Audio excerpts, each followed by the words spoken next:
Hey, today we are going to be going over Drumagog, the new version, and all the really cool things it can do to your mixes. Just to give you a background, I'm in new window. I'm on a PC, and it's so fast I forgot even what size it is. I'm going to zoom in here and show you, this is a band called Oh No Fiasco. Google it, check it out, they're really cool, if you like really cool.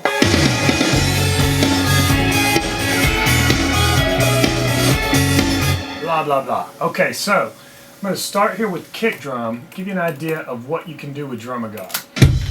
There's the real kick drum. Okay, here is the real kick drum with a blend of my trigger in. As you can see, I pulled off of one of my libraries here, and I'm going full blend here. I'm actually totally replacing this kick drum. I put a little love on it with compressor and EQ, and I've also got this magical channel called Spank, which I'm not going to show you what it does because it's my own little secret. So it takes the kick drum from this, hearing all the room and all the trash and everything, to just really tightening it up and just focusing on the explosion.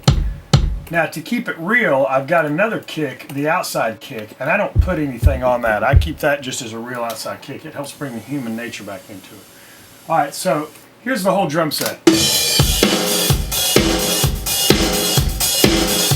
Bam. All right, so I'm going to show you the real snare.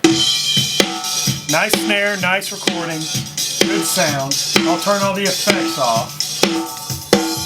Boring snare, no effects. Now, what I actually do, and stay tuned here, this gets confusing. I actually copy the channel of the snare when I'm done, and I painted another color so I'll remember. These two are exact duplicates of that one. The reason I do that is because I like to keep the natural snare in there, and then I can come and make a completely Drumagog snare, which is actually a snare. It's a Ludwig chrome snare that we've sampled here at the studio. That's just a real nice one-hit recording. And then after that, I've actually got a little bit of stuff on it. Let's turn it off. That's the triggered snare. Here's a little EQ and compression, and then a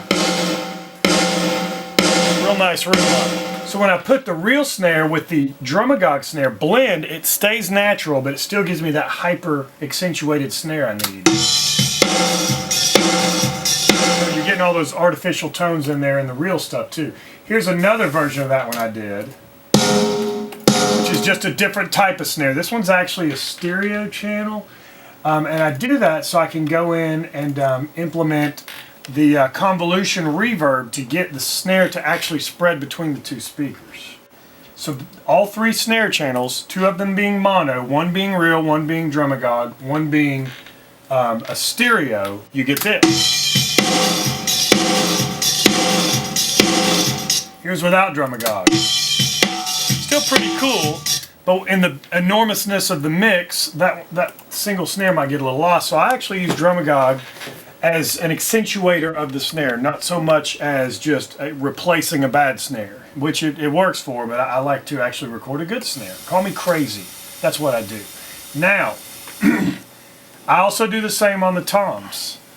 So let's take Defense Exhibit A. This is a real tom. Here it comes, I promise. Okay. Real tom, heavily gated. Obviously there's a lot of sewage swimming around it. So what I do is I duplicate the channel, and you can't blend it because you'll obviously get your phase issues. So here's an actual firing off of that same tom that day. I have the drummer hit the tom one hits about 7 or 8 different velocities. Here's that tom. Unobstructed by the obnoxiousness of drummers. Let's be honest, they're obnoxious. So, here's the real tom stick, heavily gated, with the Drumagog copied afterwards. Pretty cool. Now, the blue one is the same concept, except I create a stereo channel, and I actually record the stereo room mics from my Royer ribbon mics through some Neve preamps, because Neves are really cool. Here it is. Oh! So, room mic. So here's the real tom. Here's a trigger of the real tom from that session. And then here's the room mic triggered. The beauty of the room mic trigger is I don't have kick, snare, cymbals, and all that. So in the mix, here's my toms.